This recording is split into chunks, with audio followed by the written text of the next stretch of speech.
Joining us now is Carmen Gentile. He's an American journalist, author, and founder of Post-Industrial Media. Carmen, thank you so much for coming on the show. We appreciate it. Let's start with the big speech from Vladimir Putin yesterday.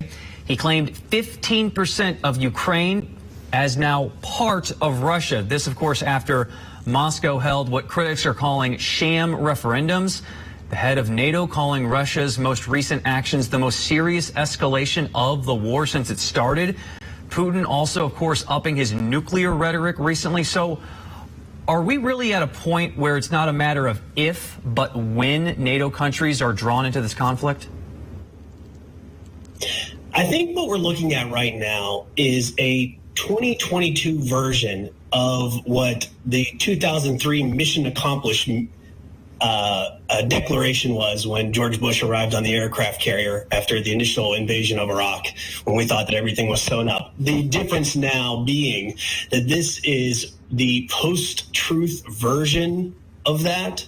It's as though Putin is trying to sell this notion that not only that these four provinces are under Russian control, but the people who live there want to be under that control. When just today we've discovered that another key city in that same province had been evacuated by Russian forces and recaptured by the Ukrainians.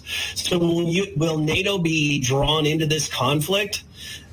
At this moment, no, I don't see that happening. But if he does continue to escalate with attacks, or if any attack were to destabilize the region further, for example, or cross into Poland, even if it were just an errant mortar attack or something like that, then it could cause an escalation into a wider spread conflict for sure. And speaking of attacks, it's picked up a bit recently. We saw yet another one today with a Russian attack on a humanitarian convoy.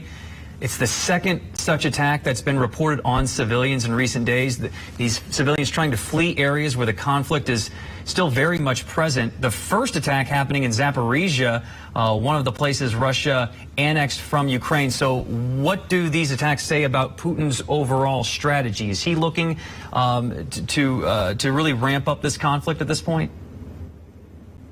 I think what Putin is trying to do is cover up the fact that he is losing this conflict, has been losing this conflict, that people at home are starting to realize that he's losing this conflict by trying to escalate the rhetoric and escalate the cruelty.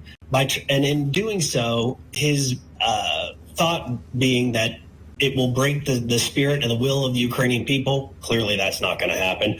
But it will break Europe's resolve, especially as we head into the winter, and Europe is much dependent on Russian gas to stay warm in the wintertime, to see if their resolve is going to break as the temperature starts to drop. So I think that there is a concerted effort. It's a psychological one, where to engage in things like this, where you target children. They did the same thing in Afghanistan in the 80s with munitions that were disguised to look like toys.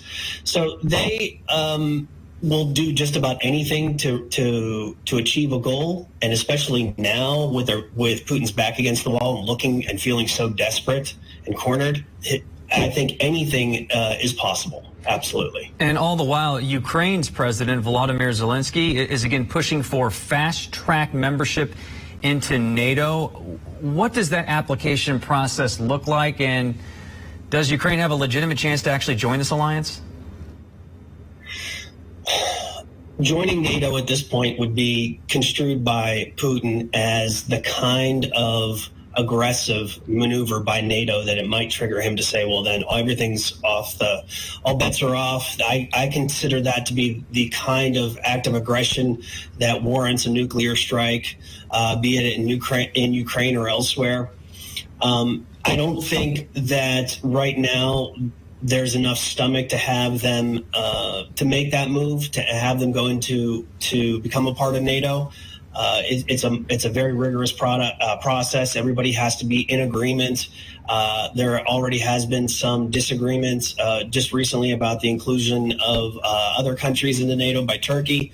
It wouldn't be easy. It's not something that could happen overnight. Even if something terrible happened, such as an escalation of the violence by Russian forces, that it's just not going to happen overnight.